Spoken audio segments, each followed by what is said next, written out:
और सूत जी महाराज ने अपने गुरुदेव के चरणों में वंदना की है।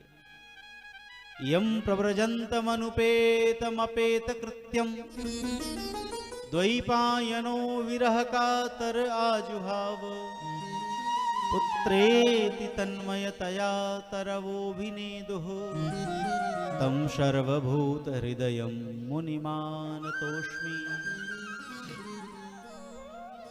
श्री सुखदेव जी के चरणों में प्रणाम किया।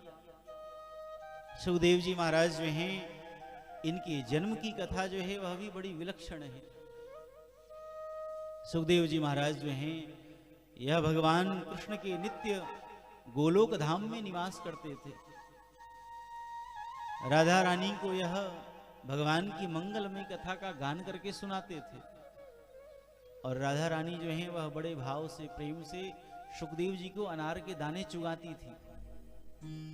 एक बार सुखदेव जी महाराज भगवान की मंगलमयी महाराज की लीला का वर्णन करते रहे थे और महाराज की लीला का वर्णन करते करते भाव विभल हो गए। एक क्षण के लिए समाधि लग गई। हाथ में अनार के दाने थे राधा रानी के और सुखदेव जी अपने तुंड से उठा करके पा रहे थे। भाव विभल थे। अपने तुंड का प्रहार किया तो राधा रानी की हस्तार विंद से रक्त बहने लगा। चोंच जो है वह बड़ा नुकीला होता है, सुख का रक्त बहने लगा। राधा रानी कुपित हो गई और राधा रानी ने कहा कि हे सुखदेव, अब तुम यहां रहने के अधिकारी नहीं हो।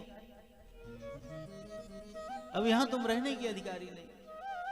सुखदेव जी ने कहा माता जी हमसे अपराध बन गया, आप क्षमा कर दो। बोले नहीं, अब यहाँ रहने के अधिकारी नहीं। सुखदेव जी ने कहा कि माता जी फिर हम जाएंगे कहाँ? बोले मृत्यु लोक में जाओ और वहां भी जाकर के भगवान की कथा का प्रचार करो। भगवान की कथा का वहां जाकर के भी गान करोगे। तो सुखदेव जी महाराज वहां गोलोक धाम से चले और पृथ्वी पर आए। यहाँ जो है कैलाश में एक बड़ी अद्भुत विलक्षण घटना हुई।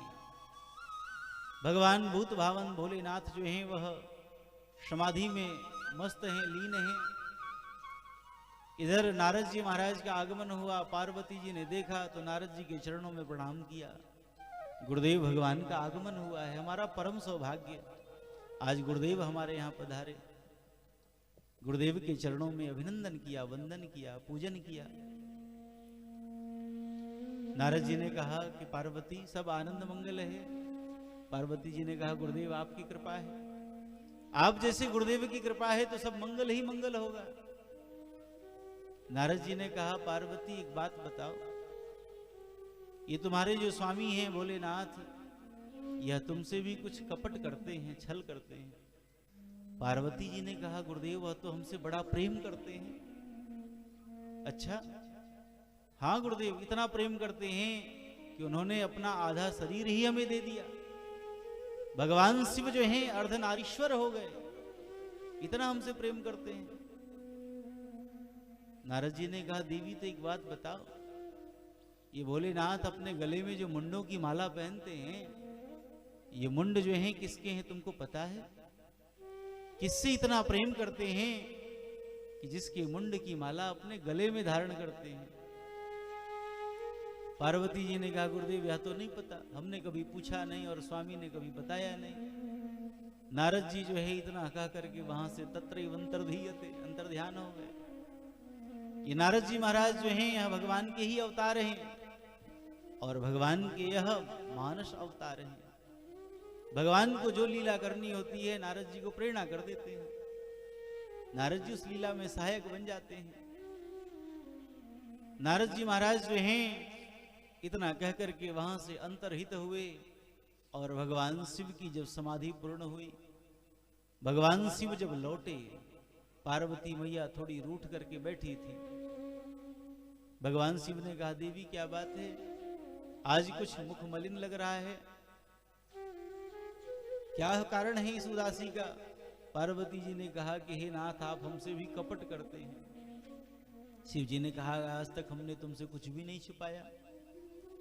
पार्वती जी ने कहा कि अगर आपने हमसे कुछ नहीं छिपाया तो हे नाथ आप यह बताओ कि आपके गले में यह किसके मुंड हैं? शिव जी ने कहा कि देवी यहां नारद जी तो नहीं आए थे, शिव जी अंतर्यामी। पार्वती जी ने कहा वो तो हमारे गुरुदेव हैं, आते ही रहते हैं।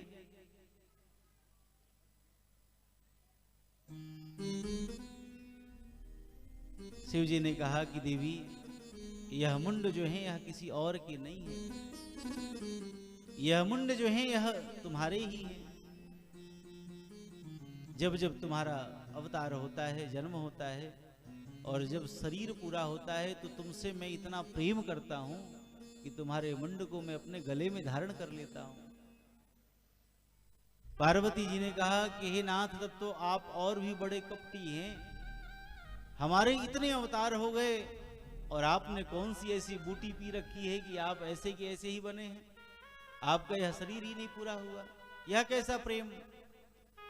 भगवान ने कहा देवी हमने अमर कथा सुन रखी है, हे नाथ आप कृपा करके वह कथा हमें भी श्रवण कराओ। शिव जी ने कहा ठीक है, चलो हमारे साथ। भगवान कैलाश में वटवृक्ष के नीचे पहुंचे और शिव जी ने अपने डमरू का निनाद किया। जैसे ही शिव जी ने अपनी डमरू को बजाया तो चर अचर सचराचर सबके कान खड़े हो गए। जितने जीव थे कैलाशपुरी में सब महाराज कैलाश छोड़ करके चले गए। भगवान शिव जो हैं वह पार्वती मैया को भागवतामृत का पान कराने लगे। लेकिन उसी समय उसी वटवृक्ष के कोड़र में सुखदेव जी महाराज जो हैं वह अंडे के रूप में थे। कथा सुनते सुनते सुखदेव जी जो हैं वह अंडे से गंडे के रूप में परिणत हो गए। और महाराज जैसे ही भागवतामृत की भगवान की बाल लीला की कथा प्रारंभ हुई तो पार्वती मैया उन बाल लीला की कथा का आनंद लेते लेते उनको नींद आ गई।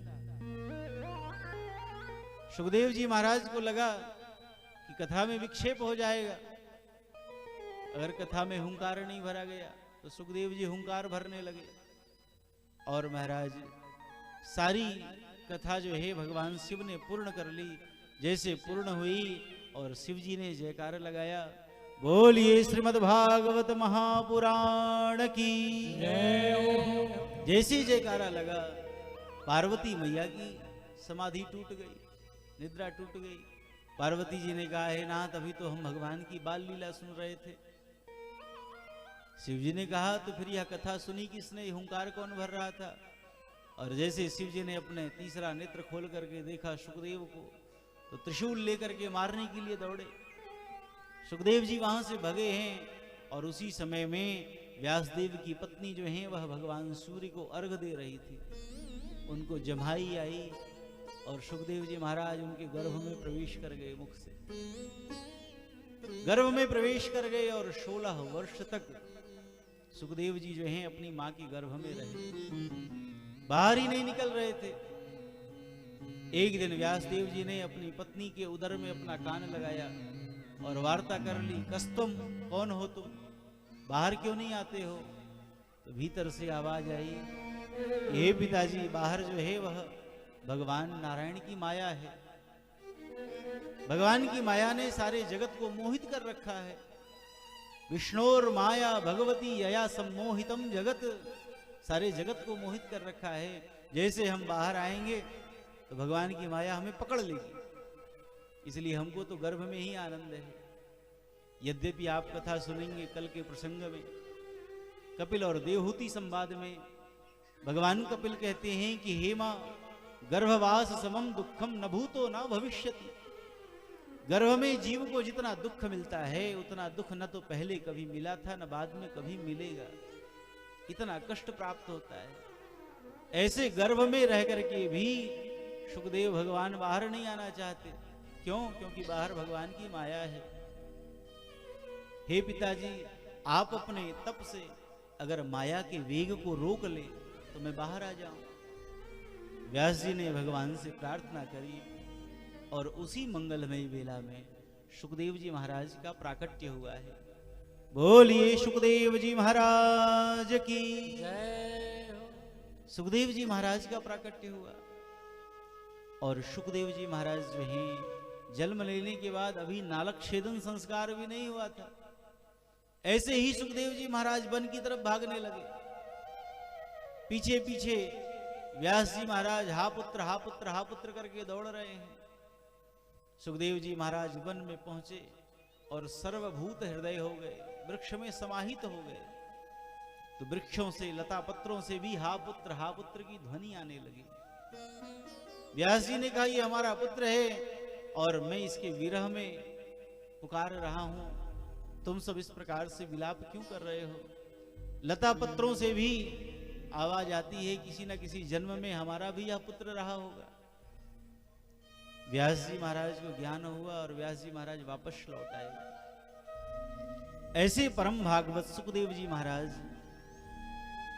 इनके चरणों में सूत जी महाराज ने अभिनंदन किया है, प्रणाम किया है।